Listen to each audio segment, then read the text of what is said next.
കിഴക്കേ ആഫ്രിക്കയിലെ രാജ്യമാണ് മൊസാംബിക്. ഈ മൊസാംബിക്കിൽ വലിയൊരു പ്രക്ഷോഭം ഇപ്പോൾ നടക്കുകയാണ്. എന്തിനെ ചൊല്ലിയാണ് ഈ പ്രക്ഷോഭം എന്നുള്ളതല്ലേ? യഥാർത്ഥത്തിൽ ഈ പ്രക്ഷോഭത്തിൽ 150-ലധികം പേരാണ് അവിടെ കൊല്ലപ്പെട്ടിരിക്കുന്നത്.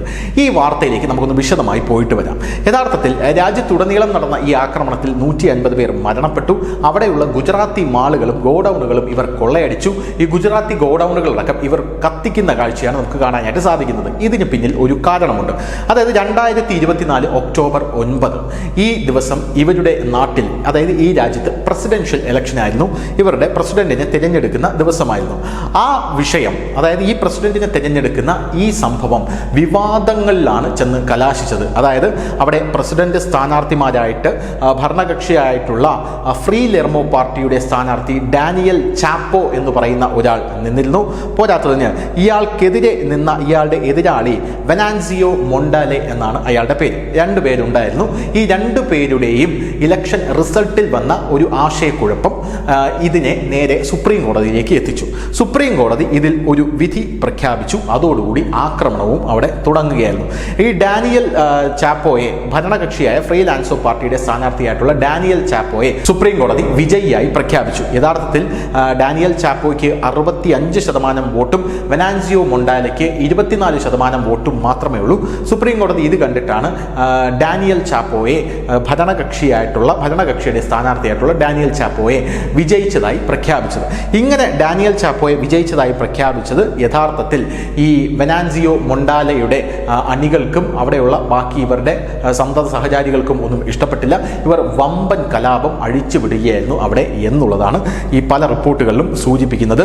ആദ്യത്തെ ദിവസം 2 പോലീസുകാർ ഉൾപ്പെടെ 21 പേരാണ് അവിടെ കൊല്ലപ്പെട്ടത്. മൊസാംബിക്കിലെ ആഭ്യന്തര മന്ത്രിയായിട്ടുള്ള പാസ്ക്വൽ റൊണ്ട എന്ന് പറയുന്ന വ്യക്തി മാപ്പൂട്ടോ നഗരത്തിൽ ഒരു പത്രസമ്മേളനം നടത്തുകയുണ്ടായി.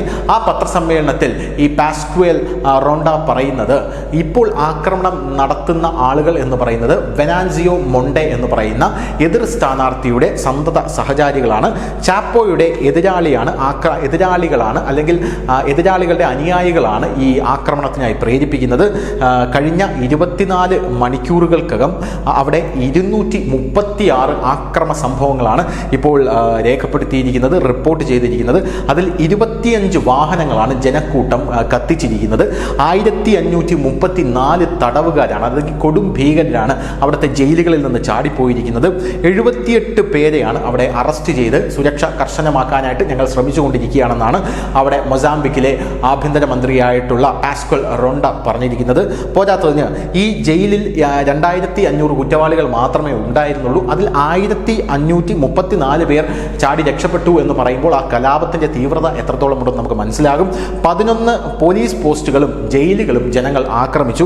ഇങ്ങനെ ആക്രമിക്കുന്നതിനിടയിലാണ് ഈ തീവ്രവാദികൾ, ഈ ഭീകരവാദികൾ അല്ലെങ്കിൽ ഈ തടവുപുള്ളികൾ ചാടിപ്പോയത് എന്ന് നമുക്ക് മനസ്സിലാവുന്നു. പോരാത്തതിന് ഈ മൊണ്ടലിനെ പിന്തുണയ്ക്കുന്നവർ വെള്ളിയാഴ്ച, അതായത് ഈ എതിർ സ്ഥാനാർത്ഥിയായിട്ടുള്ള വെനാൻസിയോ മൊണ്ടലിനെയോ പിന്തുണയ്ക്കുന്ന ആൾക്കാർ അവിടെ അടച്ചുപൂട്ടലും, അതായത് രാജ്യം തന്നെ അടച്ചുപൂട്ടാനുള്ള ഒരു ആഹ്വാനം അവിടെ നടത്തിക്കഴിഞ്ഞു.